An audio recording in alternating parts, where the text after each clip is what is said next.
Hey everybody, it's Nate. I've had a few requests to kind of describe what I've done for my electrical and my cargo trailer. I've got a very simple system, so I'm going to go ahead and explain that. We only have one outlet in the 110 outlet in the camper right now. It is run off of this 2000 watt inverter. We could hook other things to it. The inverter has outlets on the side, but I'm going to run through this very simple system really fast. And we'll start with the batteries. So I went with the, I'm not sure how they say it, Redodo or Redodo, I'm not sure, LiFePO4 12.8 volt 100 amp batteries, lithium batteries, so super light batteries, plenty of power for what I need for 3 or 4 days. I've ran it for 3 or 4 days with what we need and had probably at least 60% battery power left, so no need to get solar power or anything like that yet. What we charge that with is this smart charger that keeps it topped off, so I keep this plugged in the winter so that these batteries maintain their life.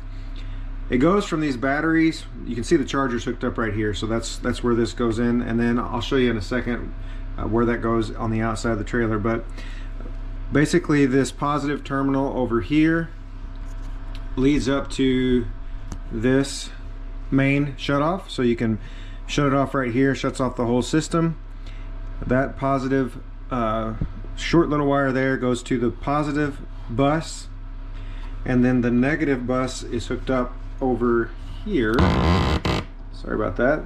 The negative bus is hooked up right here to here, and then everything that needs a ground goes from, so you can see this bus goes from here all the way up over here to the fuse box, and then it's connected to the battery. Each battery is connected to each other in parallel.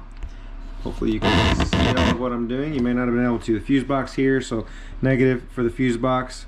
Every single light and fan and everything else in my trailer is grounded locally, meaning only one wire. You'll notice you don't see any negative wires going from the fuse box to the appliances or to the lights. You can ground it straight to the metal of the frame, and so that's what I chose to do to save a little bit of cost on the wiring.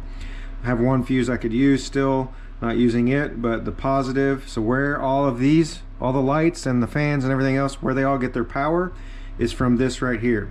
So real quickly, it goes from positive through this shut off into this fuse box, and then you can see the positive, that's what powers everything through this fuse box.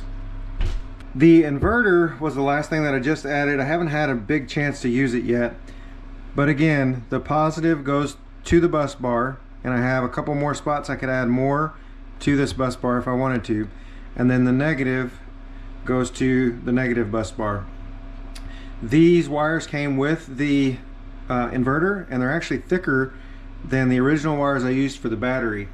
You don't really want that to be the case, so I'm gonna end up replacing these wires with the same or greater. These are probably 2 AWG. I think these are 6 AWG. So I'm gonna at least match what the inverter is pulling, because you don't want the inverter to try to pull as much power as it might need. Now, I don't think it's ever gonna need more than what the original 6 AWG wires will pull, but in the case that it does, say we decided to run a coffee maker, we would not have enough power coming from these smaller wires to support what this can do. It obviously can do more, this is the wires that came with it, than what these 6 AWG wires could do. So you want them to be, like I said, as equal or bigger than any wires downstream from the batteries. That's pretty much the hookup in here. I'm going to go ahead and show you this inverter has, if you can see it there, let me move this little flashlight, has 4 outlets there, and then this is what goes up to the outlet on top. It also has a couple USB, it's got a C charger there, so you can kind of see what that is all about. I'll go ahead and turn it on. It also came with a remote and a wireless remote as well, and so as it powers up, it'll go, show you that it's fully charged, the batteries, and the input 13 volt, output 119 volt. So good to go. And again, the only thing right now that is wiring is this outlet right here. So that's the only 110 outlet. We're going to put a TV here. Eventually, that's the only 110 outlet. We have these USBs powered from the fuse box. Again, all of these are grounded to the frame. So if you see a screw, you know there's a frame, and that's where we grounded it to. So these are all grounded to the frame, positive moving down to that fuse box that I showed you a minute ago. And I've got these everywhere. We've got a fan in here that is also hardwired in there. And then all of these puck lights go to a switch that I installed over here. And then USB here, here, and here. I did 6 puck lights, which is more than enough for this small trailer. It's a 7x14 trailer. So that's a very basic explanation of the setup that I've got in the trailer. If I did anything wrong, or if you have any questions, please let me know. Thank you. God bless.